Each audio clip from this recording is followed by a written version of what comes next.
Hey Fox, hello and welcome to this YouTube channel. In this video, I'm gonna teach you how to disable automatic update notification internet download manager here in your Windows or computer.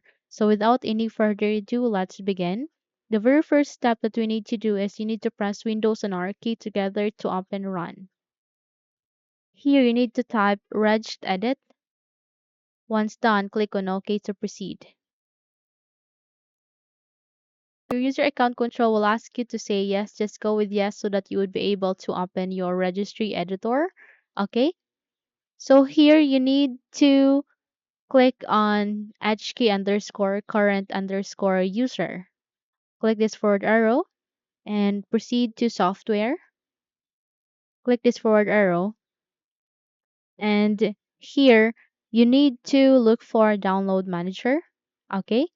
So select it and there at the center of your screen you can see their last checked. Okay, just do a right click and go to modify and change the last two digits into 99. Okay, then click on OK.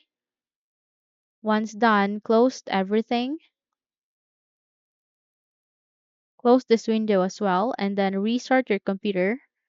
And there you have that. You have just successfully disabled such. Okay, so that's it. Hopefully this video helps. If yes, don't forget to subscribe, hit the like button as well as the bell icon to be updated for more tutorials like this. Thank you for watching this video and take care everyone.